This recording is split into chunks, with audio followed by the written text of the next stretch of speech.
checked it. I see it. Okay. You have All right, now go ahead. arrived Go at ahead. Stadium and Gale. Snap, the kick, it's been blocked again! Oh my! It's been blocked again!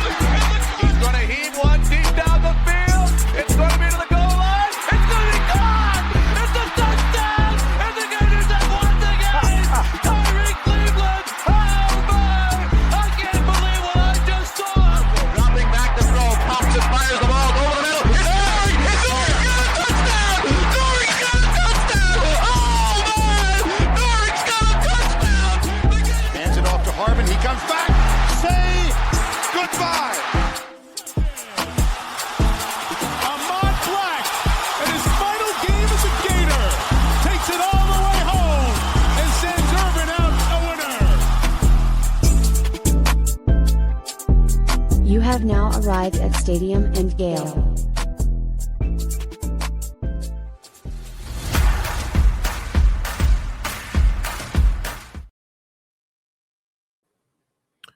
Boys and girls, ladies and gents, welcome to another episode of Stadium Miguel. It's your boy Corey. Delatorre. And your boy Jay Scott 25. What it do, y'all boys? Sad we missed my man. 2-5. Bro, I almost said Dan. Just like the cadence of it. I almost called myself Dan, not Dan.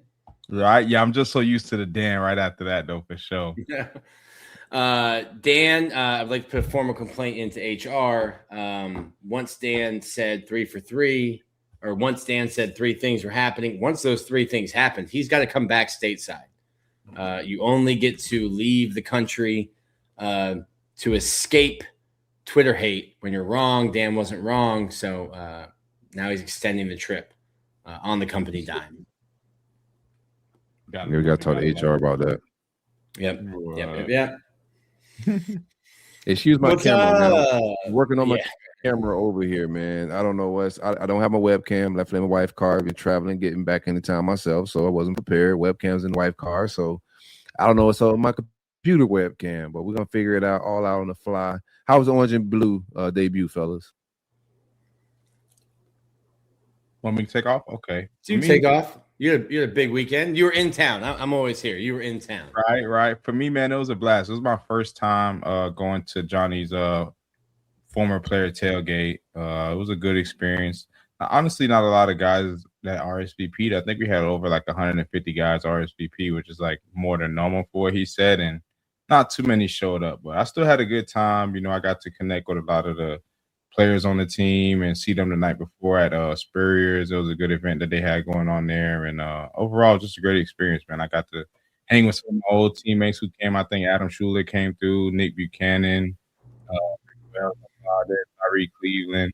So a lot of dudes from like my year and my. I saw David Sharp walking through the concourse. Yeah, you're right. Big Sharp was with me. Yeah, I pulled me. Big Sharp and his dad came through. He actually got a little cousin that plays DN at Reigns, trying to get him out there to the Gator, the diehard Gator. So we'll see what that goes. Tell me if I'm wrong. This was new for me with David.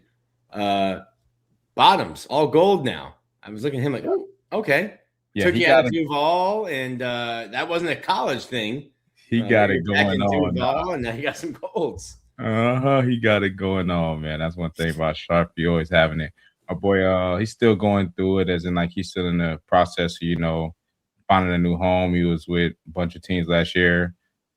Got signed to the Chargers, I believe, and then finished off with Pittsburgh. And then so I think he's waiting for one of those future deals where he can get to a little training camp and go prove himself. But he's been fighting shit 8 years, 9 years strong now. So you got to tip your hat off to that, man. Anybody get over that threshold of 3 to 4 or 5 years on, they're doing something right. So overall, it's a great experience, man. I liked it. I liked the offense, and too impressive the defense. I think when you're dealing with a spring game, that's kind of what you got to deal with, right? I mean, somebody's going to do good. So it ended up being the offensive side of the ball, and obviously it made defense look really bad. But to me, just watching the game, I felt like it was more of like coverage bust type deal, or just lack of effort maybe on the DB. Like, because I'm like, there's no way he's just straight up running by you like that. And yeah, so defensively, I wasn't too impressed, but offensively, I love what I saw.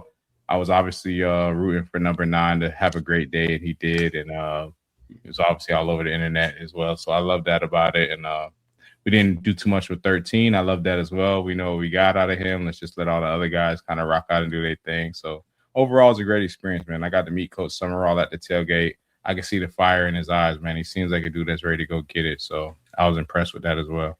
Oh, he did stop by Johnny's tailgate.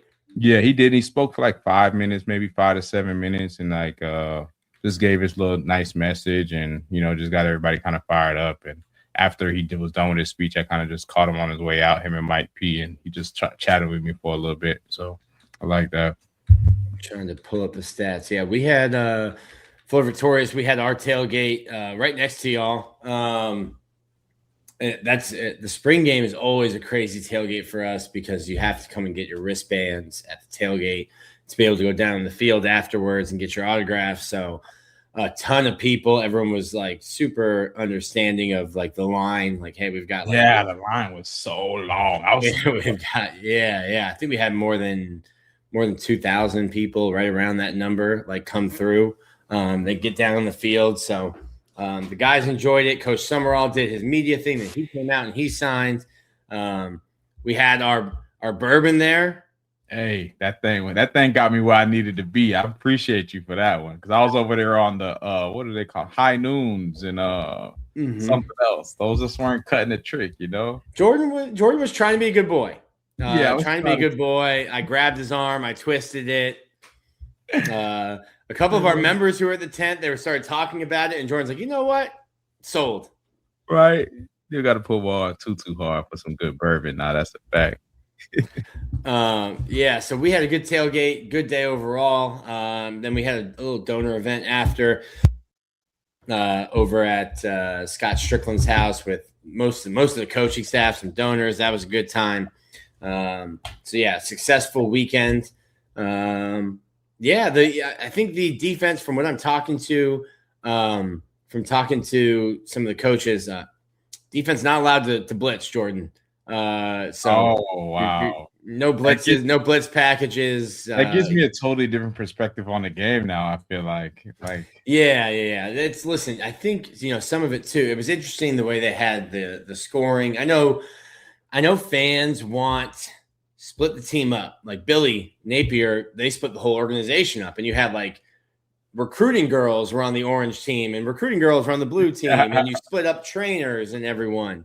And fans want that, but like the more I've covered the team now since 2013, that's what I've wanted, and I've come to realize it's just the 15th practice.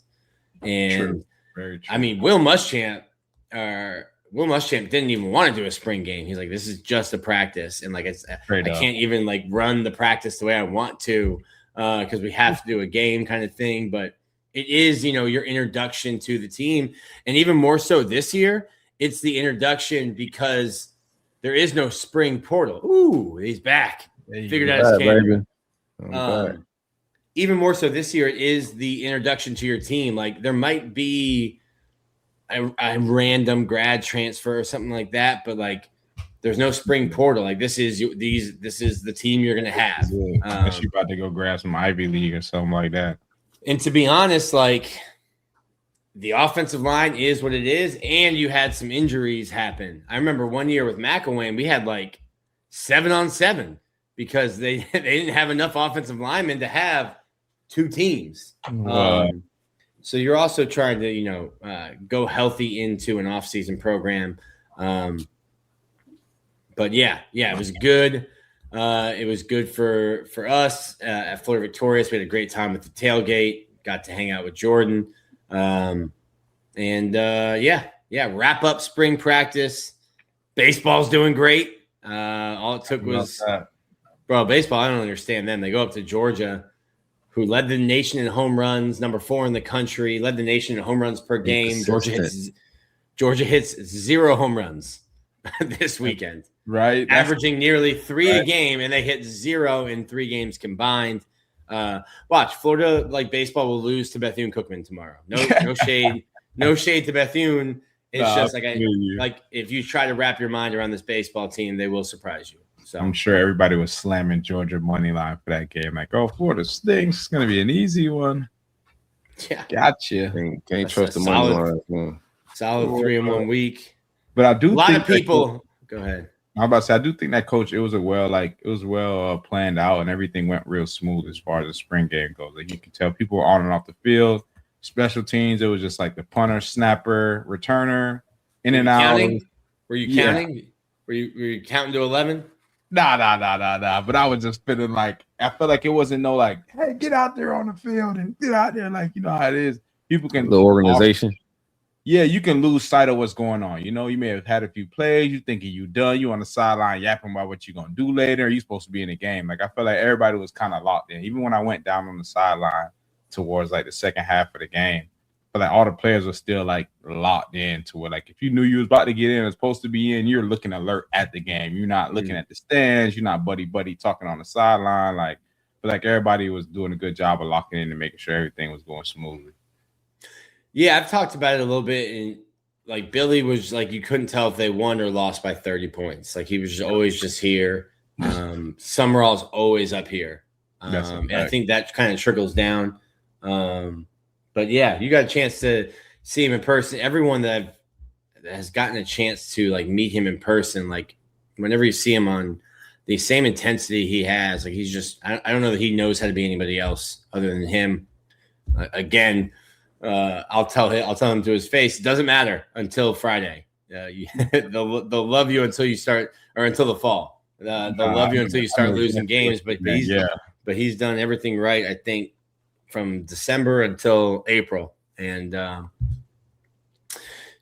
lot of people asking where Corey was. A lot of people. Everyone I had a lot of Nick, people. love the show. Where's Corey? Where's Dan? I said, Dan is waiting for you in a bathroom in Mexico. Right? Straight up. Probably the bathroom in Mexico. He had the bathroom via RSVPs on lock out there. I wanted to be there, bro, but you know that weekend's always tough for me. Spring always falls on my wife's birthday. Sometimes in my younger days, I was able to get away with it, but these days she don't be trying to hear it. So combined it with a little bit of work and a little bit of fun out in Houston. We had a good time, man. Went to the tequila and taco festival, but it wasn't no tequila and tacos out there, so it was a little good festival. Advertising. It was false advertising. I was expecting like Mexico vibes, bro. You tell me tequila and tacos. Yeah, I'm ready to lit.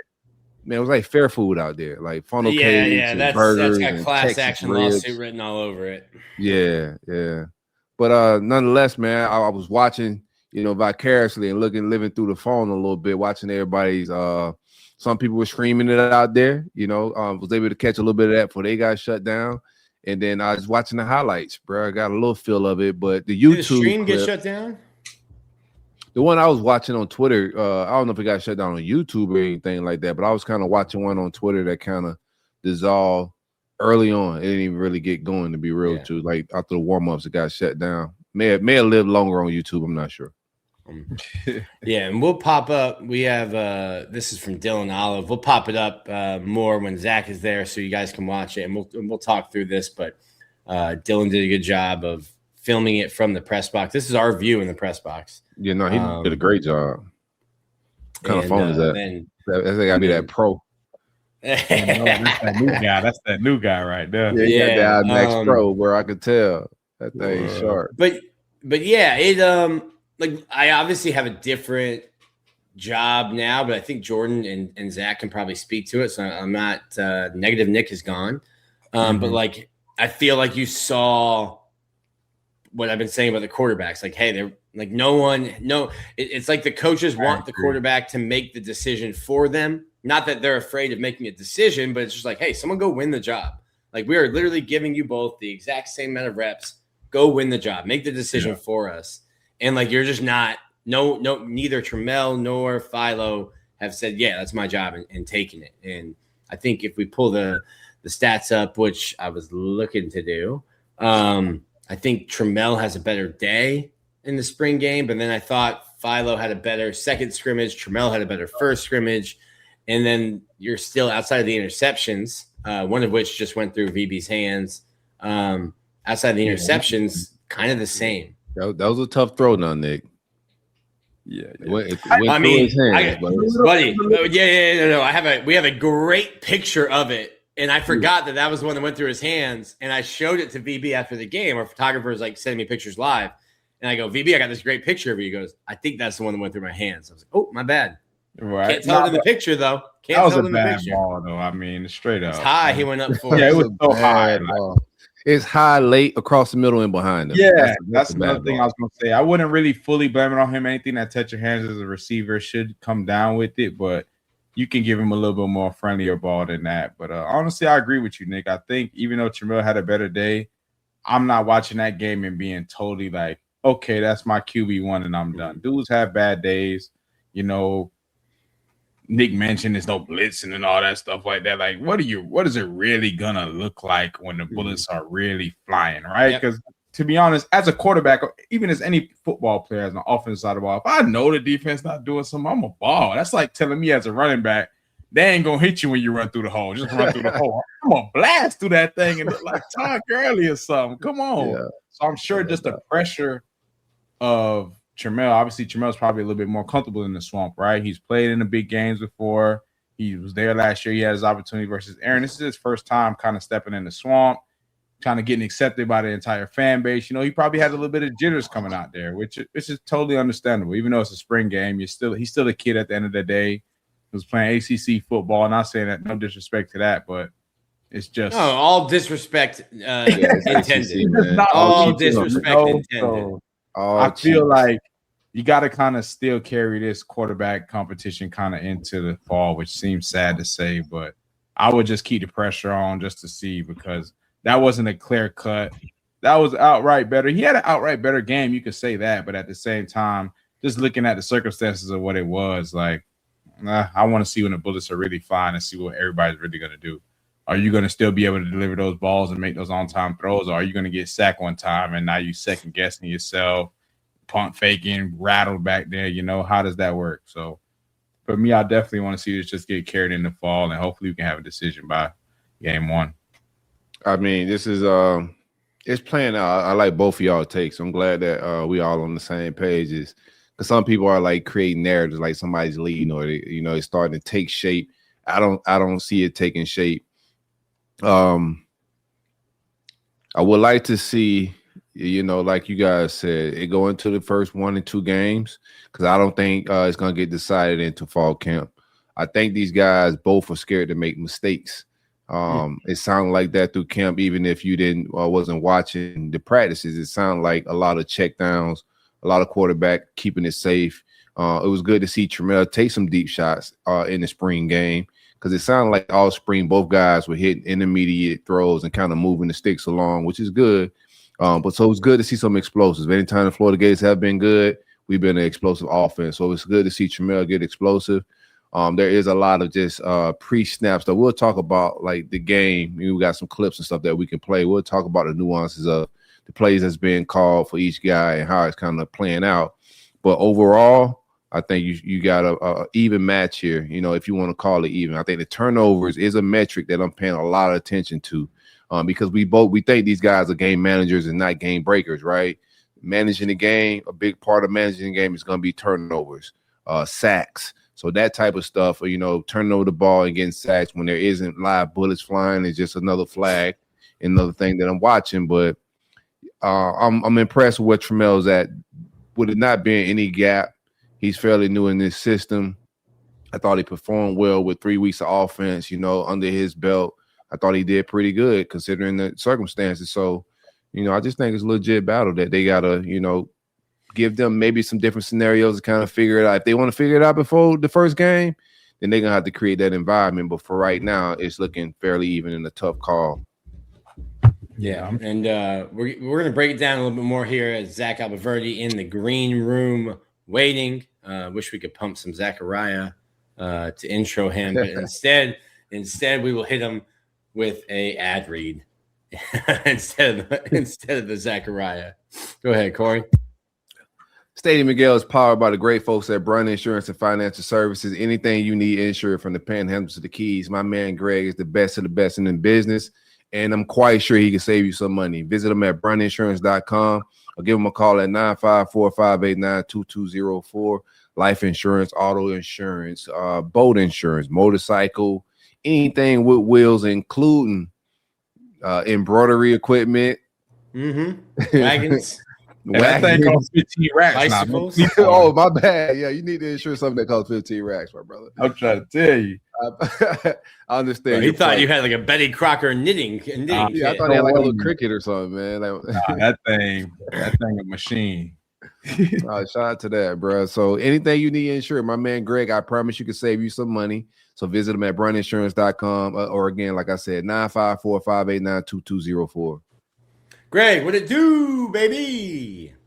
We're also brought to you by Dykus Burke and Lewis Law Group. These guys used to represent the insurance companies, certainly not Greg, because Greg's got you covered. But now they have your back with any issues with property damage, wind, or hail damage. These are your guys. Visit them at dykusburkelaw.com.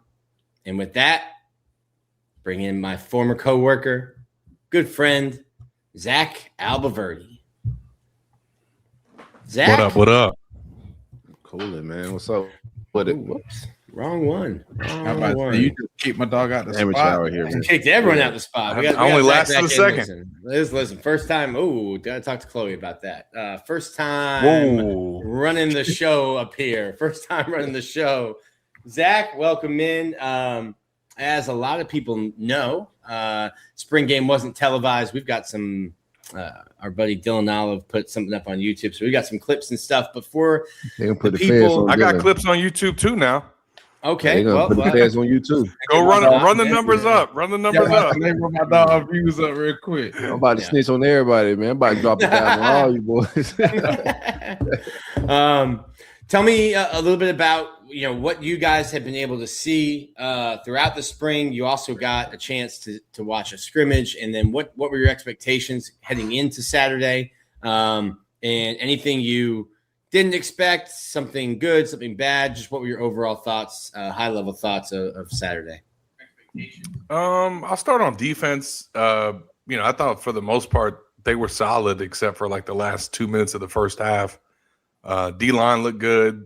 Linebackers are elite. A lot of options in the secondary. A lot of competition at that corner spot.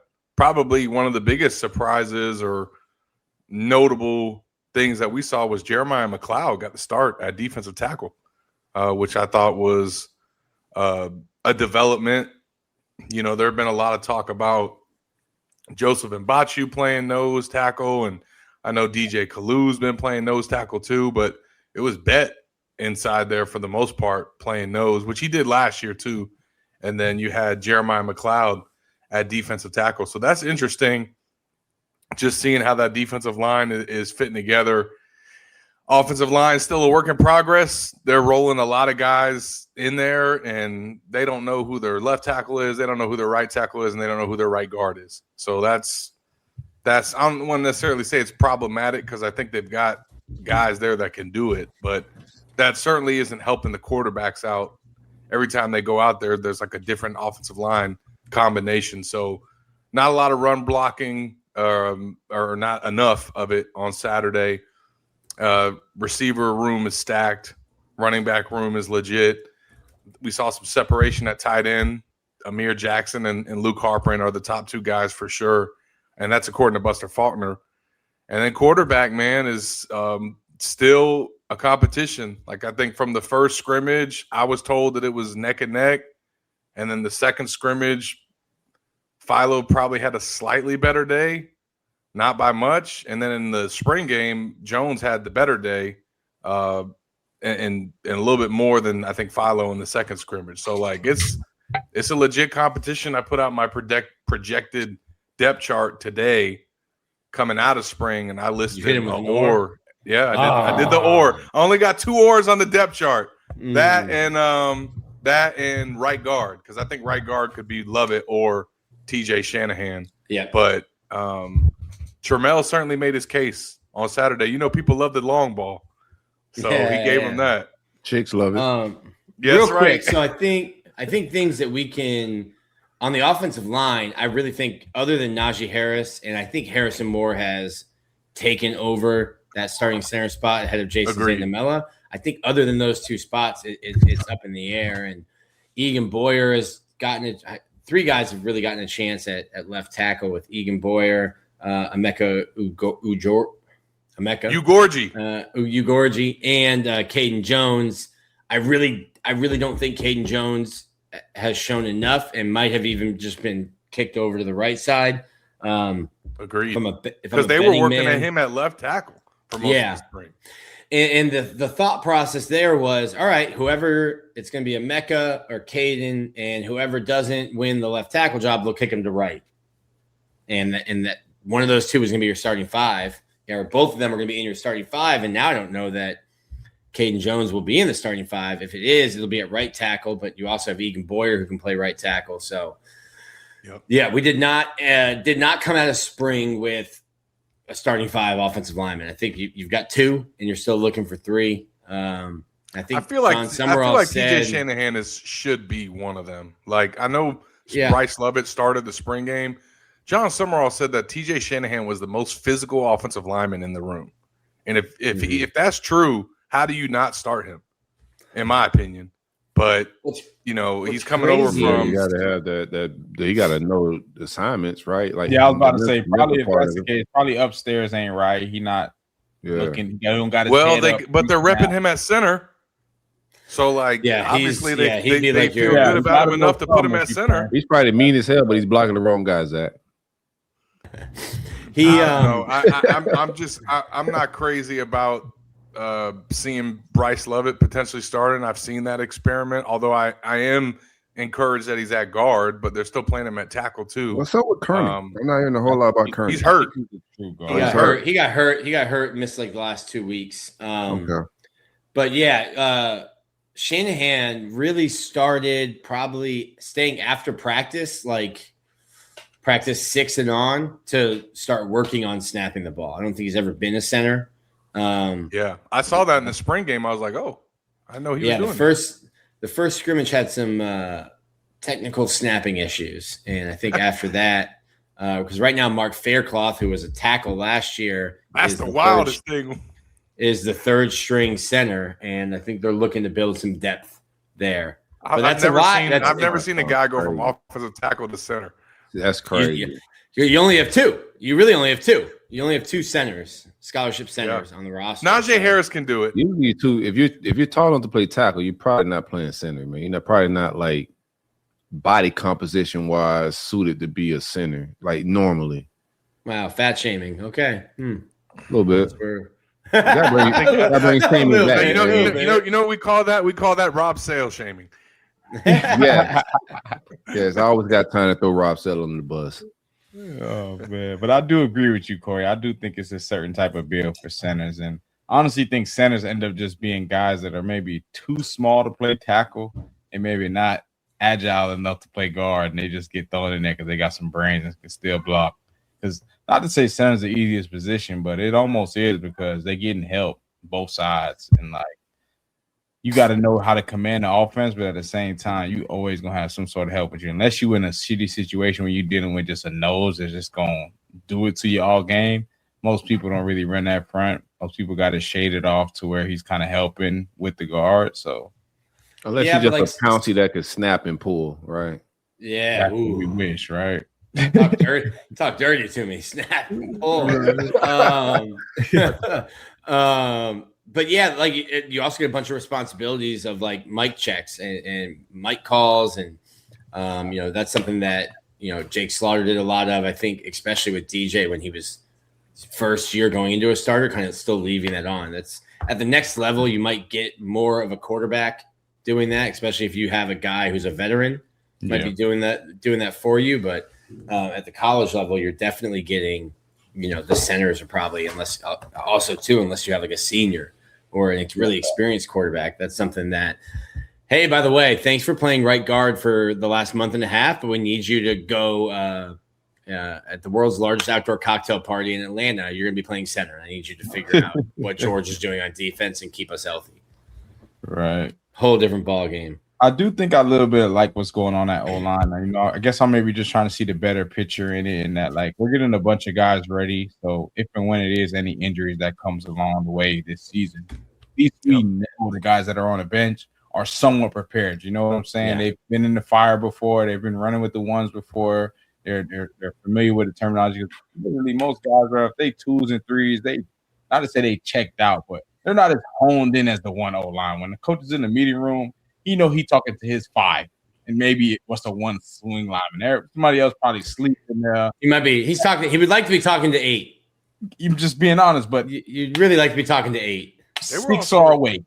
They were also repping Carr and Desmond Green as the backup guards. Like at one point, they were both in the game at the same time. So I was good to see that they're already getting some run. Yeah. Hold on, real quick. Hopefully they keep running it up and getting these guys some more. Westfall's injured, right? More Westfall. Yeah, he's been injured. He's had multiple surgeries on wrist, thumb. I did, not to shout, not to put him on blast. I did beat him in a thumb wrestling match pretty shortly after he got out of a cast. He keeps trying to get me back, but I'm like, no, buddy. What's wrong with you, bro? What do you mean? I'm 1-0. I'm 1-0 thumb wrestling Fletcher Westfall. Did he have a pin in his thumb when we did it? Maybe. I don't know. Exactly. You got to take any advantage you can get. The thing with Westfall is like with the hand, wrist, those injuries, it just slows down your development from just a lifting standpoint, which is a concern for like offensive linemen. He came in with a lot of promise, but those type of injuries just slows down strength and conditioning. Yeah, I don't think they're can count on him this year. Given he's supposed to be projected to be 100% healthy, like when fall camp starts in like July, early August, whenever that is. He'll be rusty though, man. But it's also like he wasn't able to practice all fall, wasn't able to practice all spring, so you got a lot of catching up to do. Super smart kid will know what to do. But like Corey said, like it's a lot of time out of the weight room. It's a lot of time out of real football practice. Yeah, I was just about to say that practice is gonna be so fast, and bro, he ain't gonna know what he gonna put his hands up. Still think he working with Paul. Yeah, you're not striking Paul the way you'd be. You're not striking Paul the way you're striking. KJ Ford. Come on. How about KJ Ford? The backup, Jack. He beat Kofi, or I would say beat Kofi. He's ahead of Kofi right now. Yeah. They were putting Ford out there on the first series of the game. Yeah, I was like, okay. I said it on here. I said it on here a little while ago. Right when Silk, I think that's when Silk confirmed the Himothy watch, as he was going through with a pencil and doing the Himothy list. And then I said something like, "Hey, KJ Ford coaches told me like we have to get him ready because he's going to play." And he went, "All right, let's Sharpie instead of the pencil." Yeah, lock him. He looked good. Let's stay on that. Let's stay on that offensive side of the ball, though, Zach. Receiver room. I saw a picture of the room after, and like we're seeing the receivers, and I think they look good in the spring game. We didn't even get to see 6. Still haven't seen Dallas Wilson, who gets thrown into that mix. The receiver room, the running back room. If you have to pick one, which one do you think is the best room on offense? Receiver. Receiver. I mean, Jaden Ball's, maybe the most talented player out of the two groups, but man, Eric Singleton and VB3 are right there. Like, I mean, Eric Singleton is legit. He's been that way all spring, like consistently getting open.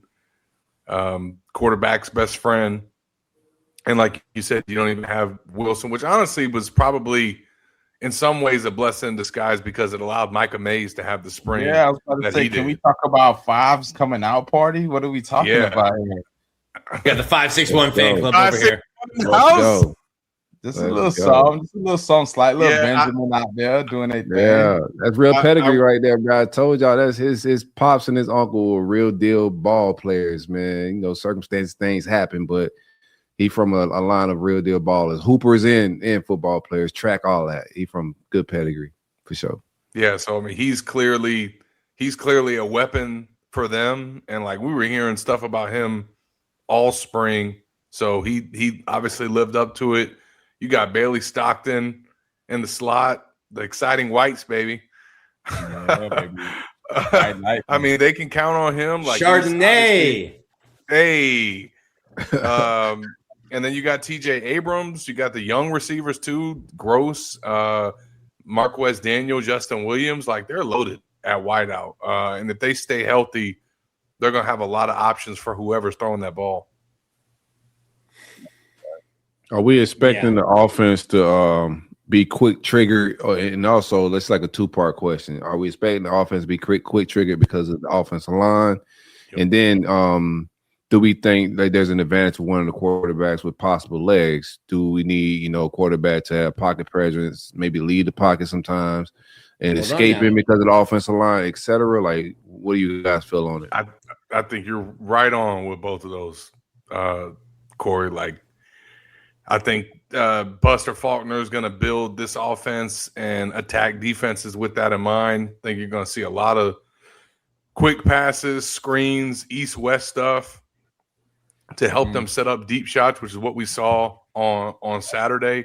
But also, like if that offensive line is having struggle, like they're not going to be doing a lot of 7-step drops. And and you want to also have your quarterback have some mobility. They both got it. Obviously, Jones is the better athlete. Definitely had Philo take off for a touchdown run in the second scrimmage, though. Like, he's got better wheels than I thought. But honestly, I think some of his ability to move and run is because he knows the offense and his decisiveness. Like, he's not fast. Whoa. Faster than you think. Faster than you think. I mean, his touchdown run that he had in the second scrimmage, I was like, okay. Hey, coach's son, Jim Rat. So, but sneaky fast. First one to show up, last one to leave. First one in, last one out.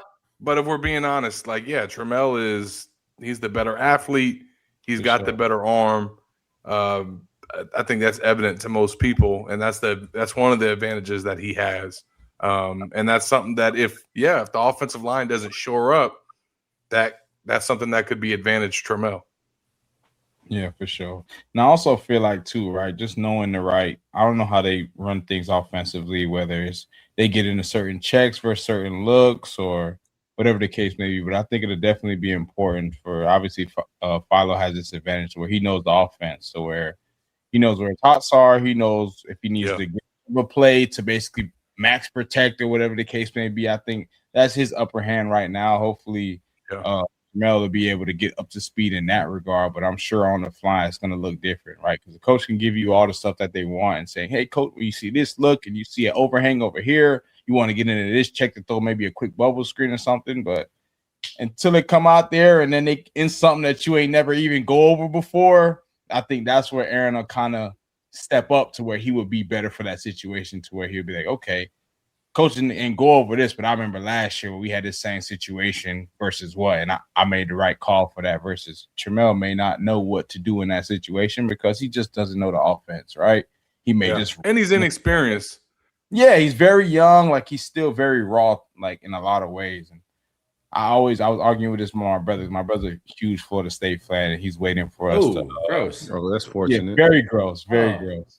But ask him if his team needs a bank loan. Oh, trust me, he's praying that we start. That V on here talking greasy. He's like, listen, I just want y'all to start Aaron Philo so bad so we can just get Trammell next year. That's all I really want. And I'm like, that's not gonna happen. So just stop. Even nobody's sign up for State like that, man. For real. Nah, Trammell would never. Right. He got out of that situation.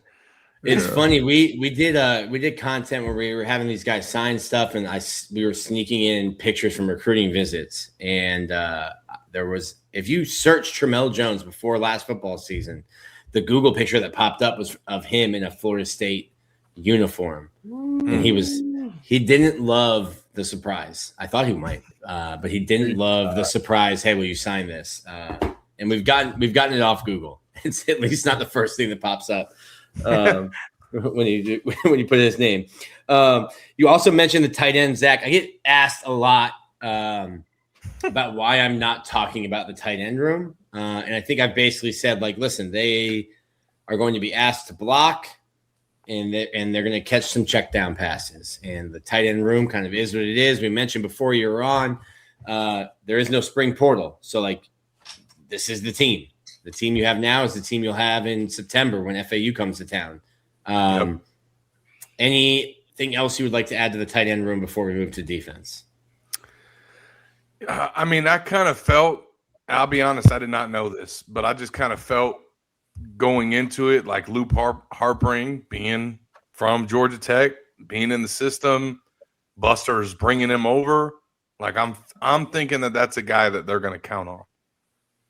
And it looks like of all the transfers that they brought in, he's emerged as the leader of the pack with Amir Jackson. I did not realize that his dad was an NBA baller and played as many years in the league as he did. And like finding out that pedigree about him, seeing some of the plays that he made this spring, like I definitely think that Harpring's a good addition to that room. And you're probably looking at your top 2 tight ends right there. I mean, Amir Jackson just looks like $1 million. And he made some plays in the spring game. He's still just developing and learning how to play that position. But like from a talent standpoint, he's got the most in that room. And it's, cream rises to the top. And so I wasn't surprised when Buster said that those are the 2 guys that have separated themselves from the pack. So what happened to Pudgy? Got hurt, man. Has he got hurt? And listen, I think we still need to have a very not a hard conversation. The conversation can tough. Just be the conversation. You don't even have to say words. You can just print out, hey, here's what the top 10 offensive tackles in the NFL make. Here's what the top 10. I'm sure the whole country already did that, Nick. Make. And here you go. Which one would you? Pudgy want to score touchdowns, man. He ain't trying to block he's trying to run routes. Come on. I like him out there running routes. You're trying to run routes at like 340 and you end up with your foot in a boot and you miss the last half of spring. You can't put O-line highlights on Instagram and TikTok, bro. Come on. He trying to live it up while he can, man. Yeah, bro, man. You gotta listen. Let him live his dream, Nick. Rick Ross has a fire Instagram account, and he doesn't exactly have a tight end body. You can still live your best life. Doing it, the Georgia tight end. You can still live your best life on Instagram as an OT. No, don't slap the same like you scoring touchdowns, Nick. Listen, okay. Part of the conversation is also you watch the Lions offense and now the Bears. We will have some tackle eligible passes, buddy. We will sneak you. You can keep the number 86. You can keep the number 80. You can be our left tackle in 2029 wearing 86. That's fine. Wear whatever. 88. What do you want? I say D tackle, man. You still celebrate getting the sack, bro. Like you gotta get him in a opportunity to celebrate. You know what I'm saying? Like he want the limelight. That's all he's looking for.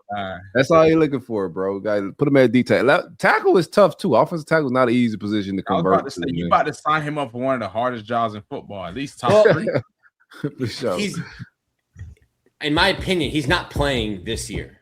No matter what position he's at. That's in everybody's opinion. No matter what position he's at. So he's not playing this year. I think you'd rather say, hey, take the year to develop. Yeah, take the year to develop an offensive tackle. We'll see. Pudgy, if you listen to this, man, I still got faith that you can get it going out there tight end, dog. Take this year, put that shirt on, hold it down, brother, and you're gonna be all right. I love it. We'll see.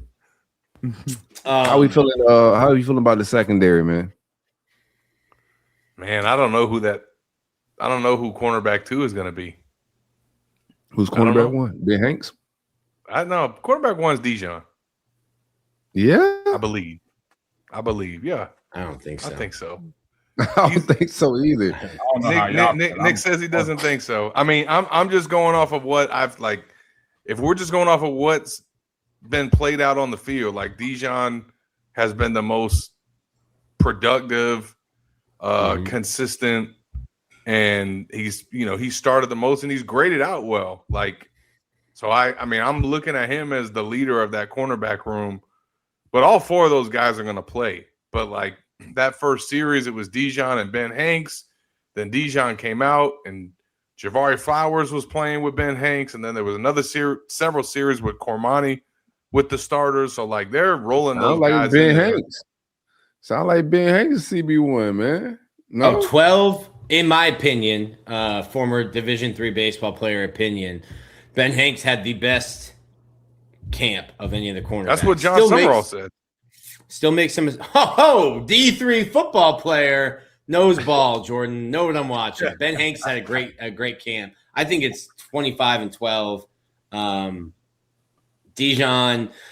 I agree. But you got to remember, Dijon was coming off of injury, though. Yeah. And I mean, started camp, in the pit too. Like he missed the first 4 practices completely, and before coming back in.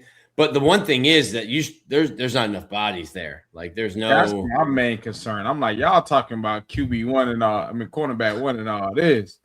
Shit, I'm blessed to see that we even got bodies out there. Okay, we 1 injury away from converting a receiver to DB. You hear me? Yeah. I mean, they got numbers at corner, but they don't got a lot of proven players. That's what I'm saying. Got a lot of youth.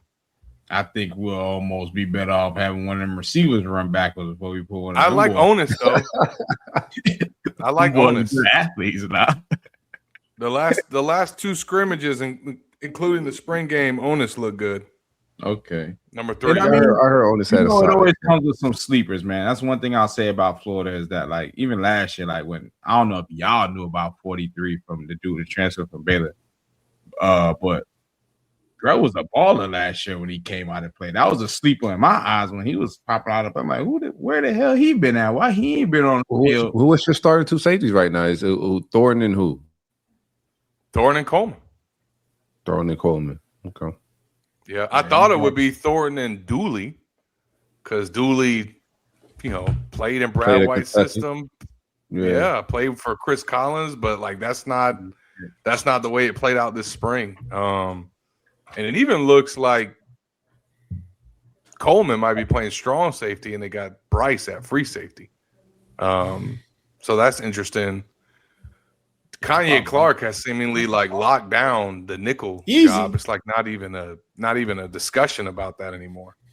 Yeah, I was talking about it, and I got to get Ben Elsner to come on the show or one of the coaches to kind of explain it. They kind of are treating nickel as like they have 3 safeties, and then based on what the offensive personnel is, they'll rotate it. Like you're not going to ask Kanye Clark to cover Luke Harpring. You would slide him back, and you'd have DJ Coleman come down.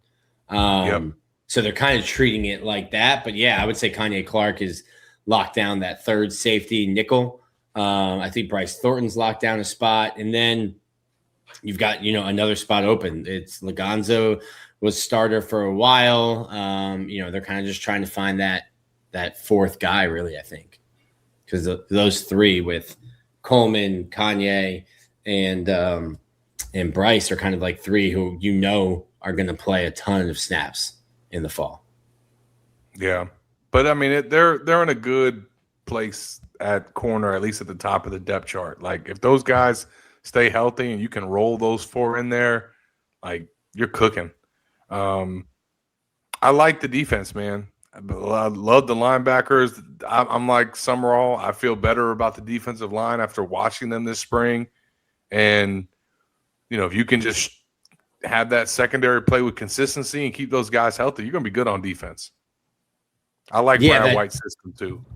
Yeah, the defensive line, I think, obviously you lose some guys, but you keep Jaden Woods. I think the biggest thing for me is seeing how good Jeremiah McLeod has looked. Yeah. Brandon Bett is really stepping into a leadership role. And, like, I saw him literally get into – they were getting the entire – Gerald Chapman was in his bag doing his normal – if somebody's finger moved a little bit wrong from the top, start the drill over again. And you do that about 5, 6, 7, 8 times to a defensive line, and one guy is the guy that's causing it. You've got a lot of large mammals getting angry at one person, tempers start to flare. I watched Brendan Bett literally get into like a fist fight at practice. Not when he started, but then brings the player over after and is talking to him. And like they squash it right there before you even go to the next drill. Bett's been super vocal throughout spring. So I think watching him step into that leadership role, you still have Jamari Lyons. You've got Emmanuel. And then you mentioned you've got those 3 guys. LJ McCray's like your starting defensive end. McCray now. I mean, he's LJ, right now he's ahead of Cameron James and Emmanuel. Yep. Yeah. I think E-Man can slide down and play a little 3 as well. You say LJ's ahead of Cam James? Yeah, I think Cam, right? Yeah, I think Cam started this. Well, he had the shoulder surgery. Yeah, he was non-contact after the for season. He was non-contact for a bit, but LJ, from talking with him, like he's just pissed off, not at anybody, just pissed off the way that he has not been able to play because of one thing or another. So he's ready to play. And then he I think the first scrimmage, Nick, you were there. He really balled out in that first scrimmage, from what I was told. So that's that's a good thing for Florida if you're 5-star, redshirt sophomore defensive end is beating out 2 seniors that weren't cheap. Like, Emmanuel's a big time transfer and Cameron James is a big time recruit. And if LJ's beating both of those guys out, that's a good place to be in. How y'all feel about Emmanuel though, for real, watching the spring game? Yeah, for real. I mean, he's raw. Okay, that's kind of what I wanted to hear. I feel the same way. He's raw, and when I put out my depth chart before the game, I had it as LJ McCray or Cameron James, and then I had Emmanuel as their backup, and a lot of fans were like, "Why the hell would we spend all this money on this guy to bring him in if he's going to be behind these 2 guys?" And he's took a risk. I mean, what else you was going to get? Well, and also, the guy's not played a lot of – he's only played football for a few years. That's what I was about to can tell. It's not a knock on him that if he's not beating out LJ McCray. LJ McCray and Cameron James were dudes coming out of high school. They were – obviously, LJ was a top 100, top 10 recruit, but Cameron was top 100, had Georgia after him.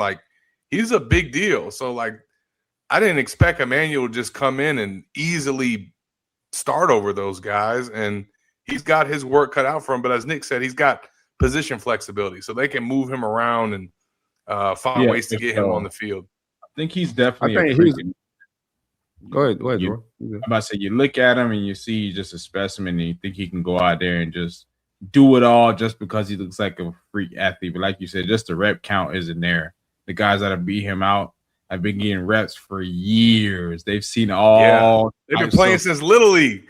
I'm about to say they've seen all sorts of sets from offensive line. Me and my once I got on the sideline, I started evaluating him more, and I'm like, I just feel like he's just, like you said, raw. He's just lining up, running off the ball, and seeing what happens. He has no pre-plan of what instincts, what I'm gonna do, pass or run. He's just boom straight up the field, and he's raw. He's gonna get off the bus first, man. See ball now. It's gonna take him a little time, but I was not. I don't know what we paid him, but I wasn't impressed. I'll say that's where the issue lies at right there, right? I think I'm not mad at his addition. I'm not even mad at the Eric Singleton addition. But if our offensive line goes and struggle, it's going where we allotted money could be a thing, right?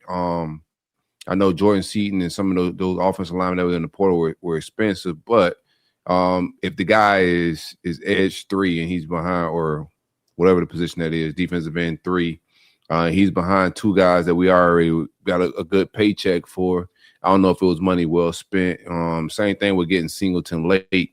I like his talent. He's a very good guy, but considering what that wide receiver room is just stacked to the ceiling with a lot of talent, it could have probably been better spent maybe in the offensive trenches, or even maybe getting a difference maker at quarterback. Who knows? But you could have had some very expensive guys that even transfer offensive linemen from. I'm not going to say they shouldn't have added Singleton. I like that pick. Both should have been added. But I'm with you. But I'm with you on Emmanuel. If you potentially didn't spend what you spent on him to have an extra source of funds to go get Seaton, that would have been more beneficial. Now, I can't remember. Did Florida already jump on and get Emmanuel before Seaton hit the portal and was an option? Because I don't remember the timeline of it all. But I'm not too. Let me say this. I'm not too mad at the Emmanuel thing because, we know how football is, man. 1 or 2 injuries, you're gonna be hoping and wishing we had somebody behind the next dude to play. Also, then Florida didn't necessarily know that LJ was gonna make the move that he has this offseason. Yeah. You know what I mean? It was only protecting themselves in that time. So I'm not mad at it. I'm just more of thinking like, I just felt like I was expecting more. Just, that comes I tell you from what, though, I think Cassie. Summerall feels exactly like Silk, which is I wish I had Jordan Seaton. Come on, that. Like they were in the mix for him. Like he 100% was trying to come and visit, and Florida just couldn't pay what his price tag was. So like that kind of sucks to swallow, because I think that they could have got him if they had the money and the funds. But he was super expensive, like super expensive. But Florida was it might be worth. He might be. You think about what a left tackle is. Like we're trying to find one right now at a premier position. If you got that position kind of figured out, and your guards, like your line's kind of set going into the fall a little bit. You just trying to maybe some competition here or there. But if you got a Jordan Seaton, even though I love Eric Singleton and what he brings to the table, if you got a dink and dunk offense, or even a quarterback that you don't think is a game breaker, but you got a bunch of game breaking receivers, like do it match. I just watched us do this last time, right? So we spent a lot of money in the receiver room, and everywhere else it didn't add up. In the offensive line, it didn't add up. But our receiver room was very expensive with the last regime. So just trying to learn from previous mistakes is, like, I don't mind even spending a lot of money at receiver, but make it match at two of the most. You got to invest in the offensive line. Offensive line, quarterback are the two important positions. Yeah. So relay that message for us, Nick. My hopes is that we go to play LSU this year, and our D-line is making him look like he wasn't even worth the money, in my opinion. That can easily happen. Let's not get it twisted. Wait, do we not play? We don't play OC this year. Oh, we don't? Mm-mm. Damn, that's a sad story. Well, I will say, though, I am encouraged by Summerall, Trotwine, and Dave Caldwell, and that whole front office, that they tried to get in the mix with Jordan Seaton, bad, and then they also went out and got Max Hiller. Like, they are clearly being aggressive on the offensive line, and they're willing to spend. I like that. I like the Hiller. I feel like low key, not to say we got to get this man a long leash, but he's earned himself a little bit of a longer leash with me. I'm not expecting a big breakout playoff season this year. You know what I'm saying? I'm looking at it in the long run. You just recruited well. You grabbed a 5-star offensive lineman. We in a mix with a 5-star defensive lineman right now. We just had a 4-star quarterback commit, I believe. Like, we're moving in the right direction. So I think Leach is getting a little bit loose as he begins to build in these recruits. You got to think about it. He's getting guys, and he ain't won a game yet. Not to say it's hard to recruit at Florida. It's obviously not. Everybody wants to come to Florida. They know about the tradition and all that. But, I mean, you gotta tip your hat off when you see him going out there and getting these guys. He's doing something right. So his leash definitely getting a lot looser with me. I wouldn't be mad if we went bowling this year and won 6 games and went to a little shitty bowl game. I'll be happy. I don't care. just being happy, especially what we dealt with last year, just watching how much talent we had on the roster to literally had a feet up at the end of the season. We ain't even sniffing a bowl game, you know what I'm saying? So I think for me, that's kind of where I'm at with it. I kind of got a loose leash for Coach right now, and as he continues to build these recruits and build our recruiting class, I think the leash going to keep getting longer and longer for me. I don't know how y'all feel about it. Yeah, I love the aggressiveness. They're not slow playing guys. Exactly. Yeah. No, I think just watching how Phil work, like, and there's one thing in the portal, you're on the gun of trying to close a class with the offensive line, transfer portal class.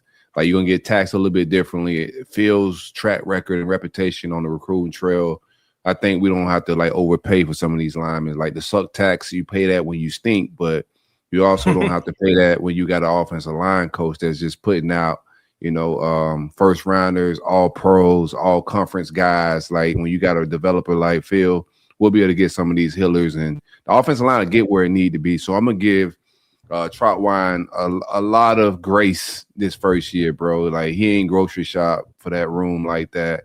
But I got not only that, you had Rob Sale was shopping for your groceries. Right.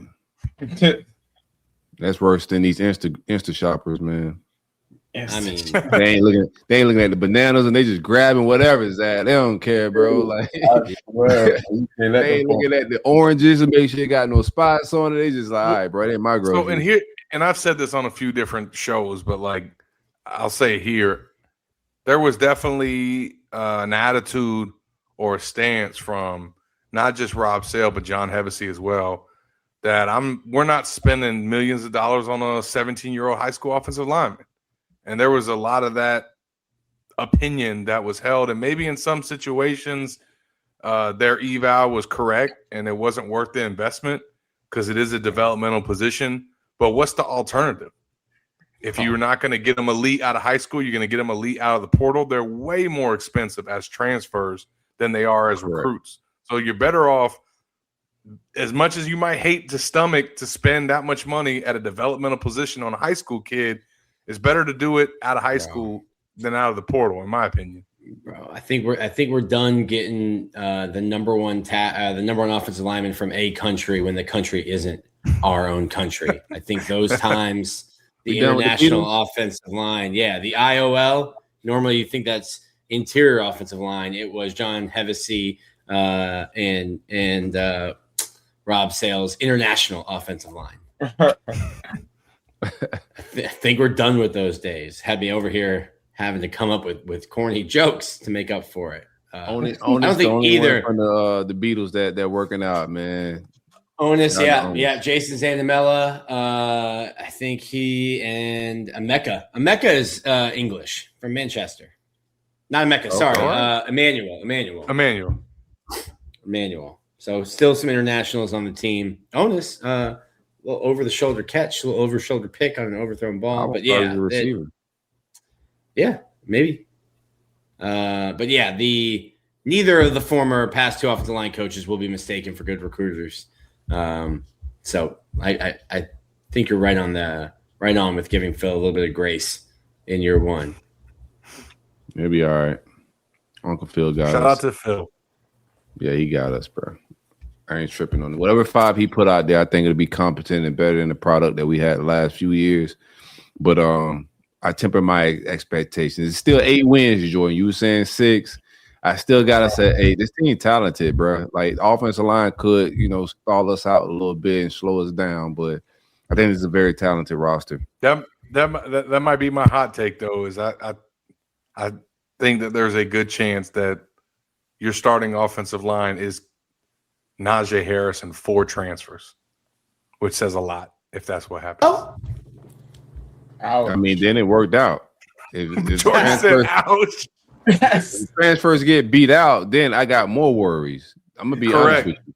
That's if true. You bring in a bunch of transfers and Rob Sale guy beats out all the transfers, then I'm a little shook then. Yeah, I don't know, man. I'm still in a little bit of belief that last year it wasn't necessarily the players, it was the play calls. So for me to hear that quarterback too. Like DJ was not healthy. He didn't have a regular offseason. Yeah, he was not healthy on top of the terrible. I mean, I cannot imagine any quarterback being in a situation where the defense probably knows what's coming and you expect him to pick you apart. Like, come on, we playing big boy football, bro. That ain't gonna go down. This ain't little league. This ain't high school. You can't just get a ball to your best player and something magical is gonna happen.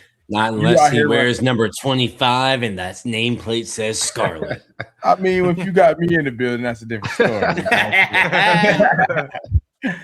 Bro, for real though, bro, I felt so bad just watching us last year, bro. Even when we got to the Miami game and I know Kevin Beard personally, I was my coach in high school at university school. He literally told me y'all so predictable. We know exactly what y'all got going on. DVD said that at USF. All those coaches was just saying that. We know the Miami coaches said that.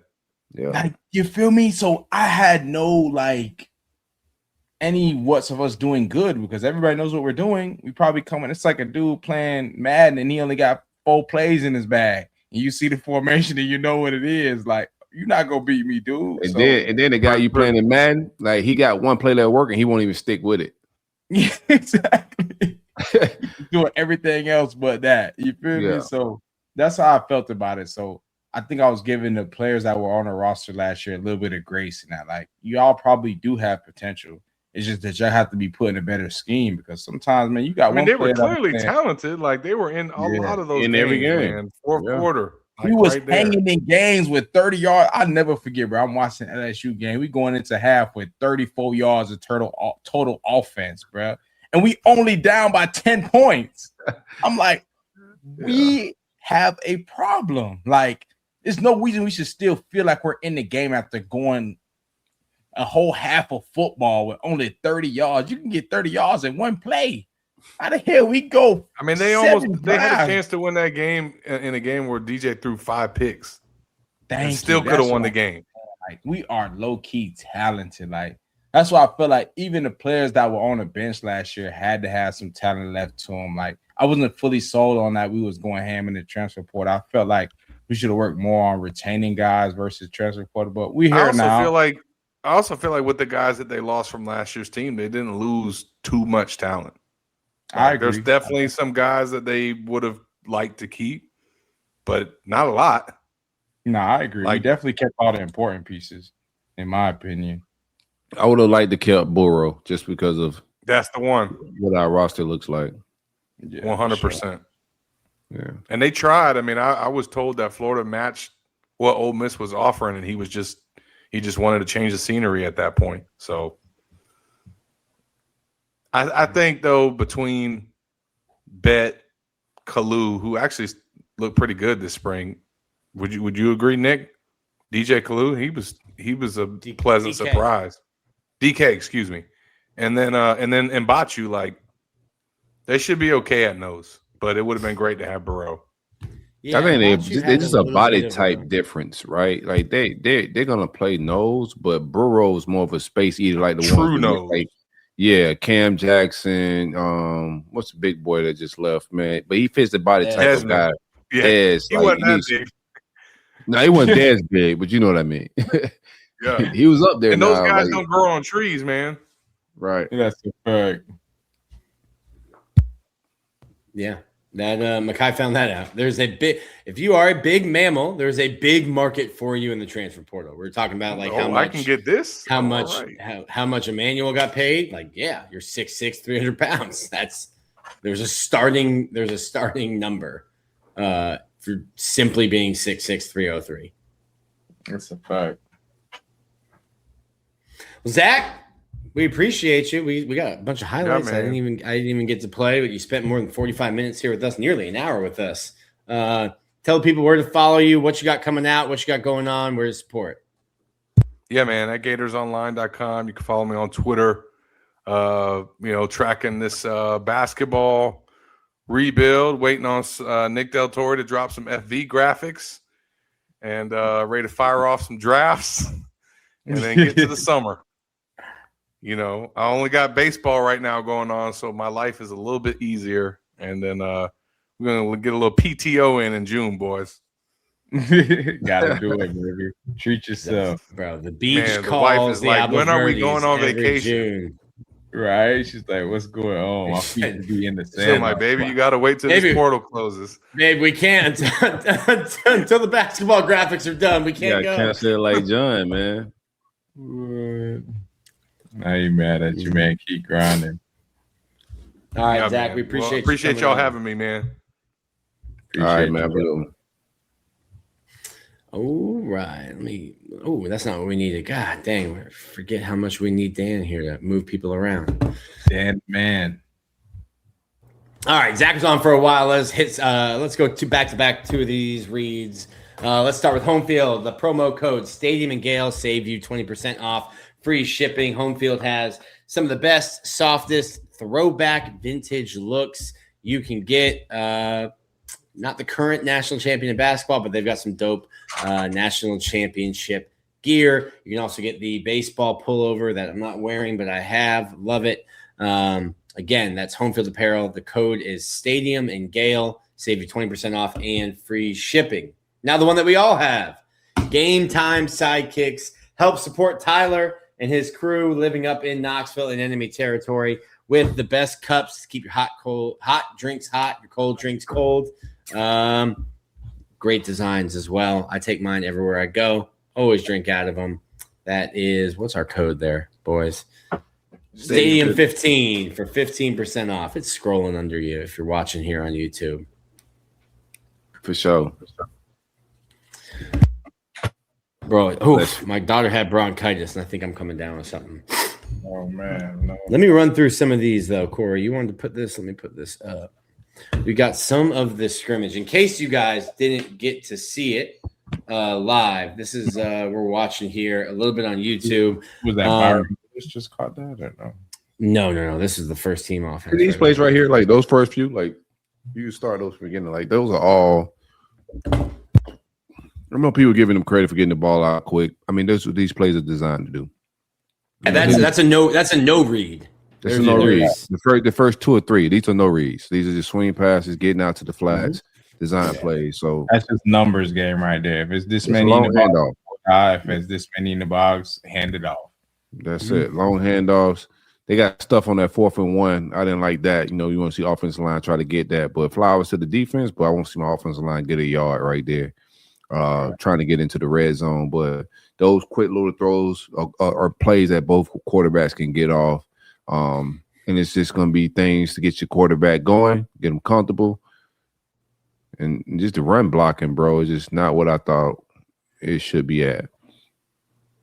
No, we've seen a lot of that throughout the spring, is that the defensive line, the ones winning, but then the twos dominating the twos, the 2 defensive line dominating the 2 O-line, and the 2 defensive line winning a lot against the 1 O-line. And it's just kind of Phil's got his work cut out for him. I think John said it in his post game after the spring game, like would love a portal, would love a spring portal to go out and get some dudes.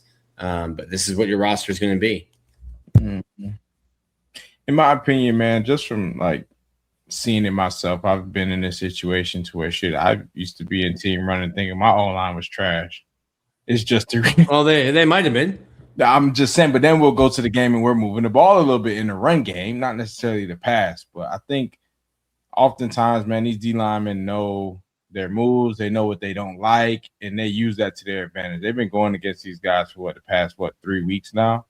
6 weeks. I mean, 5 weeks, 6 weeks, something like that. Right. So they've been going against each other for a while. They know what they don't like. And let's be honest, man, it's almost like receiver DB one-on-one drills when it comes to just like blocking in general, where blocking is very hard. You got to stay in front of somebody, not hold them, and still be able to block them at the same time. Like, and he's probably stronger than you and faster than you. Like, certainly faster. Exactly. So I give them a little bit of, grace when it comes to just evaluating them being able to, run off the ball and block. But also you got a defensive coordinator over there has been going against his offensive coordinator. Obviously, it's probably all scripted to a certain extent in the spring game. But I think with the offensive coordinator we got, once we do roll into the real season, I think defenses and defensive lines will be a little bit scared of what's coming to them, that they may be a little hesitant. They may have not such a good get off as our D-line had. Our D-line is comfortable because they know what they're getting.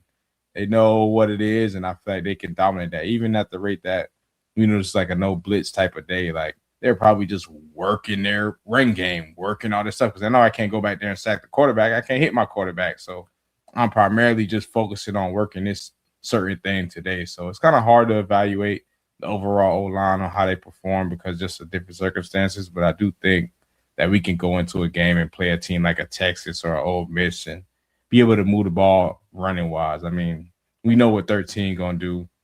He can make at least 2 guys miss. You feel me? Like, I ain't saying I want that every play, but I'm just more saying I think we'll be all right and that we'll be able to get some movement on the ball with a lot of the pre-shifts and motions that we do. And I think Buster will be able to get us into some situations where we're winning the numbers game. I can see a lot of our plays are numbers game based, to where even the first 2-3 plays, it was just like an RPO version. If it's 3 over 3 outside, hand it off. If it's 2 over 3, throw the rock. We're not going to overcomplicate this. We're going where it's less guys, and I like our guys to beat their less guys. And I mean, when we operate on the offense like that, I think we'll be able to make some big plays this year.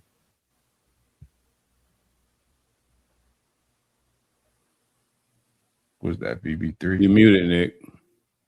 Yeah, sorry. The play we were talking about earlier about the pass to VB3. So it's Philo set up with a run play ahead. BB3 breaks in. Yeah, that's behind. Yeah, it was a bad ball for sure. I watched it behind, yeah, and I was like, maybe he could have caught it, but that wasn't the best ball you could have gave me. And it's not like you're about getting pressured. You just threw that up. Yeah, that's like tough coach. Like, hey, if it hits your hands, you catch it. But like that ball is not put where it's supposed to be at all. And like that's in. If I rewind back to it, like that's could have been a great. Throw. It could have been a very great catch. It could have been a great catch, but you know, yeah, it would have been a great catch. It's a bad throw. VB3 is here, and you're breaking into a field. Like there's nobody there. That window's massive. That ball. I know that dude coming in his face right now. Pause, but whoa! I don't know that. But you know you're not getting hit in this instance, and that's the ball you deliver. I don't think a Paul save you on that one, bro. That was crazy. Wow, wild. But for real though, you see the dude in the middle of the hat. Yeah. No, you gotta put it on his chest there, Pauls, man. You've got this one defender here. He's covered. The cornerback or the safety here sees it, is coming down, but he's 5 yards, 6 yards away. Yeah, hit him linebackers in no man's land. Like that ball's he's out. Breaking here. That ball got to be on him. You can't even be throwing it like right now. Yeah, he's throwing it right now. You see his arm is back. He's throwing it right now, but that ball should be out already. Correct.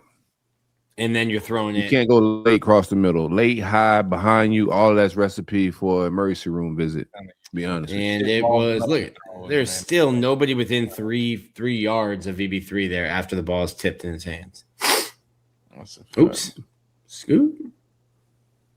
Hit him back. I think both interceptions was egregious. The sack when I think Trammell self-sacked himself, that was egregious. And outside of that, I just think you were figuring out your camera. You were figuring out your camera too when I said it. Their defense didn't blitz. Their defense was not allowed to blitz. So some of the stuff you're doing too, that means either there's pressure with 4, but you're not getting any kind of exotic defenses or fronts that lead to blitzes that are going to. He got to hit that right there. Like go back to that. That was a little. You see at the top of the screen, it was getting a little grabby right around the 50, or 45. Yeah, so you have a little bit of pressure coming off the edge here. Right there. So you get a little bit of pressure, but like that's we got a little bit of ball should be out right here. Yep.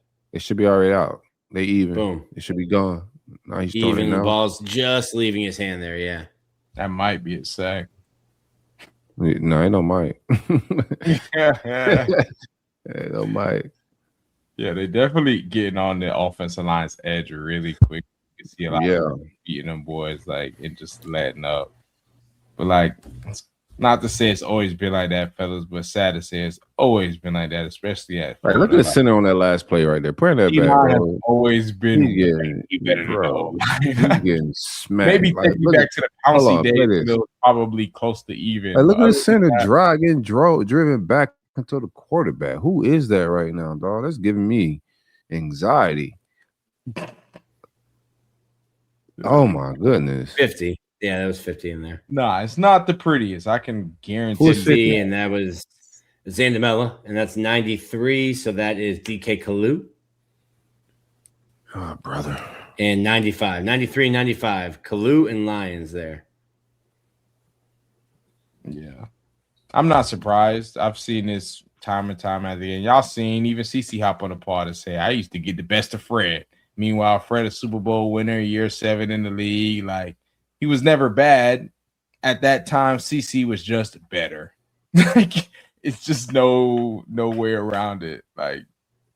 Yeah, I would just think, man. I know neither one of these guys is just has a boatload of experience, but I thought Follow would be more polished in that area. Like some of the things, being an older guy in this same offense, just certain aspects of it, I thought he would be. It's clear that he knows the offense more. They're doing more things with him, like even some of the design plays just to get him going and stuff. It's like a lot of chemistry there. Don't seem like they're calling the same style of plays with both of those guys either. Like some of the motions and the getting out into the flats, I didn't see any of that with Trammell. So it looked like it may be a little different offense being called there. Now this play right here I like, right? Watch this. There's two people he could go to right there. I don't know if you see that, but rewind that play. I love that design. Yeah, because this is But, the motion that in the previous offense you're throwing it to the guy that was in motion every time. Which they still had, honestly, because that here we go. like what's 8 yards. So you've got, if you're only listening, this is 21. So that's Evan Pryor in motion. You've got 3 stacked up top. I'm guessing that's 3 receivers. I would go to the receiver there. Like, watch the receiver flare out. The receiver. So the receiver stayed inside the running back. I would go there. Yeah, I would go to running back there. He went to the receiver. Boom. Yeah. I would have hit the running back. This defender here, if you're watching the one that I'm circling, he did a good job of staying even here, which probably dictates the throw because he's in a position to cover and block inside. He's not in a position. If they went outside, he's not in a position to block him. And then you're still, to your point, still you're like, it's one-on-one there. Make a guy miss with the safety coming down. Well, I love that. I love that design. But a lot of that action you're seeing with follow, I'm not. Maybe we go to the Shramel clip of that motion and that movement. I'm not seeing with and that's just crazy. That's just a great ball there. That's why I feel like that had to be somewhat of like either busted coverage or a lower effort on defense because that was terrible. Rewind it. It don't even look like a busted coverage. Like the receiver just beat him off the line. Busted coverage, like did he get caught looking in the backfield or anything like that? What is that? 3 deep, 4 under, so cover 3. Like he hit him with a double move. Yeah, that looks like cover 3. So double move. You slant and go. Yeah, he did. You flat footed. Yeah, you muted Nick if you're talking. Yeah, it was a double. Yeah, he just took a step in there. That little bite in, like it was going to be. I mean, that's a little far for a slant, but like an in or a post or something. He ate. That ain't no busted coverage. Yeah, he got busted. The coverage wasn't busted. This guy right here, I don't know what number busted. It is. He got caught either looking. There's nothing to look in. There was no play action on that. But you got to think. They've been going east and west. How many play? Obviously, this is early in the game, but just like thinking of how they play football now, they go. Yeah, he was playing in the box. He was biting up. Slant, bubble, motion, quick throw. That man's trying to bite on anything under 5 yards. He's trying to climb the depth chart, Nick. He trying to make a play, boy. Like I'm probably third on the depth chart. Let me try to jump this slant real quick. This post, post and go. Now I'm calling the blender. Like that was good protection. That was a good throw. That was a good ball. Yeah, he had a good ball. He had a nice little pocket to step into. I don't know what O-line, D-line this is, whether it's 1s, 2s, 3s, whatever. But that looks like Caden Jones at right tackle. Is it? Yeah, 55. They're only rushing 3, which is a plus for us. But that's a busted coverage. Look at these two corners. Look at these two DBs at the bottom of the screen. What are they doing? Yes, fucking dick in hands. That's a busted coverage. Well, I can't tell if that's 8 or I can't tell if that's 8 or 0, but that might either way. That's a linebacker or a jack. Rewind that play. Like watch both of them guys. Old palms almost. Let's see. Cover 4. If that's cover 4, they both need to get on the bench. Yeah, I don't. Hopefully it's cover 2. Yeah, I can't tell what number that is, but that looks like a linebacker. He's on the sideline. Like that corner is all the way on the sideline. I don't know what he doing. Yes. A little too far out. I don't know what he doing. Like, what is he doing? I think that's Jaden. I think that's Jaden Woods. I think that's 0. I don't know why he'd be out there. Jaden Woods way back there? No way. No way. Like what's that number? That's either an 8 or a 0. That ain't Jaden Woods. I'm zooming in right now. What is he doing on the edge of the defense? Bro, what? Yeah, that's 0, isn't it? It is. It's either 0 or 8, and I don't know who number 8 is on defense, but that looks like 0 to me. 0 and 16. Yeah, that's 0. That's 0. Oh, what is he doing out there? Those are 2 jacks out there. You got me rushing 3 dudes, and you just sitting on the best pass rusher in coverage way back playing corners. Like I don't know what's going on. Think we're just doing a favor to the offense here. Yeah, maybe. Think we just uncovered hey, it's been a bit since we. Hey Jay, try some corner, man. You're doing a great job at edge. Let's see if you can play some corner, man. You're just telling Jay, like, hey, I know you think you can only be so wide playing jack, but what if we put your heels on the sideline? On the literal tick marks of that. Yeah, that's crazy. Oh God. Yeah, that was a play. Might have been some charity given out there. Here's 14 on the edge coming in. That's This another is a good pro ball right too. there. That's another Yeah. good protection. I wouldn't too. mind if you let him a little bit more, but I know that's like tricky cover too. You trying to possibly drop it in right there. Great catch by TJ Abrams there too. To adjust to the throw, body control in the air. Now You can TJ tell had he a good really camp wanted too, that. from what I heard. He getting tried. Oh, a little 9.54 there. I would like to see some better red zone play calling. I know we're in the spring game. Not gonna be Yeah, too you know they tough want to. on They it. don't want to show too much. Yeah. But it's a good pro right here. He could have stepped up in the pocket, baby, but he made Oh, my guy can spin it. He been waiting for this part. Oh, spinning it. Move the pocket. Hit your little check down. I'm cool And with Will Bob. Griffin, like outside of injury, Will Griffin not going to play this year. I think that play right there, I've seen him really throw the ball, and this isn't a super hard throw, but I've seen him really throw the ball on the run well. That's an easy pass there to make, but you are still running. Yeah, I was about to say easy for sure. Somebody who know how to throw. Don't love that. Love getting your hands up, LJ McCray, though. Mm-hmm. Hey Nick, I think y'all get home and change the diaper, man. Yeah, it's my wife. She asked me if the show was over. I didn't respond. Yeah, she's about to come in there and put you in the yoke. Yeah. Boom. Enough of your spring game with your podcast buddies.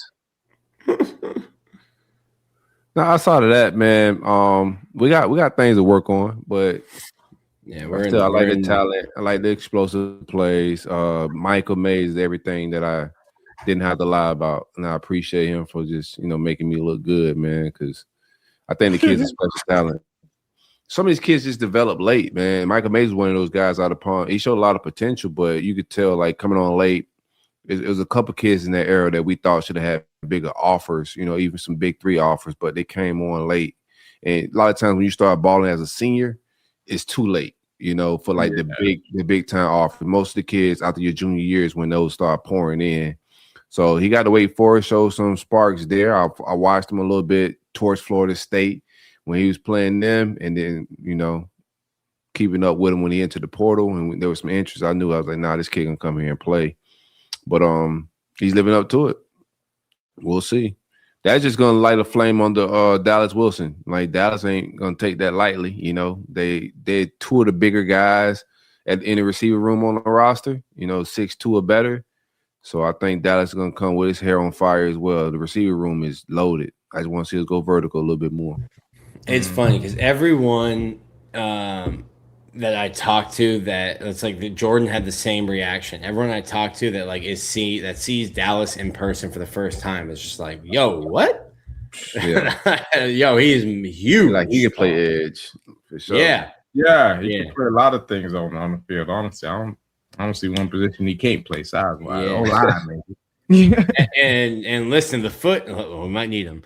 And the foot is, I think, okay, because they now in the building on the TVs all throughout, like the football building, they just have a screen of like the highest lifts, the fastest guy, the fastest, all the testing times, and it just kind of goes through. Dallas Wilson is a member of the over 20 miles an hour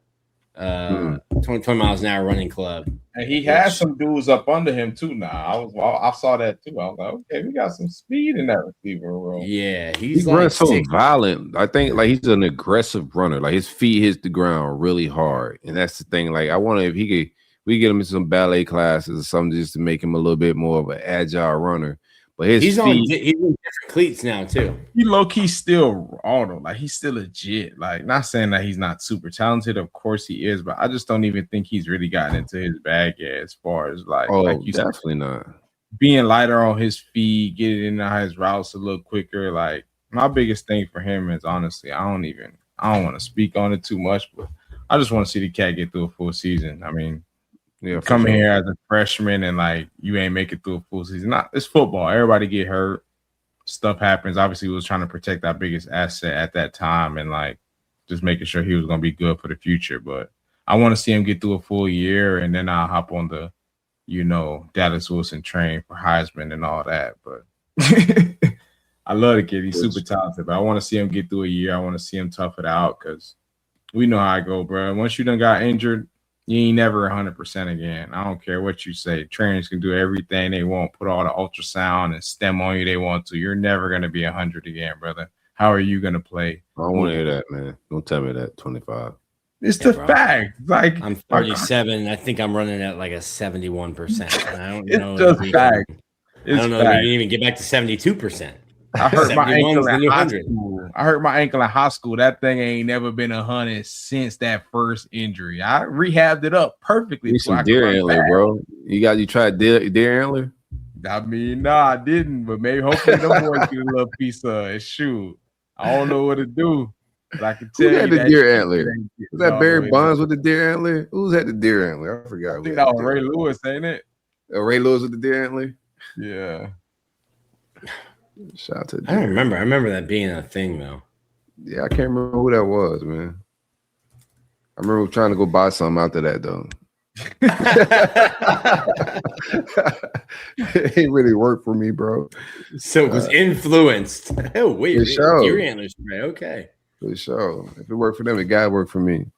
Mm-hmm. Anybody we done? Yeah, well, I got one more ad read because we got the great folks at Alumni Hall. When you want Gator gear, Alumni Hall has your ultimate shopping destination, like apparel brands like Nike, Cutter & Buck, Columbia, Peter Millar, Champion. Plus, there are 2 for 38 tees, women's, kids, accessories, Yeti, hats, shoes, belts, anything you need. They're right off the highway. Check them out in store in Gainesville or at alumnihall.com to make sure you are game ready. Alumni Hall, where Gator fans shop.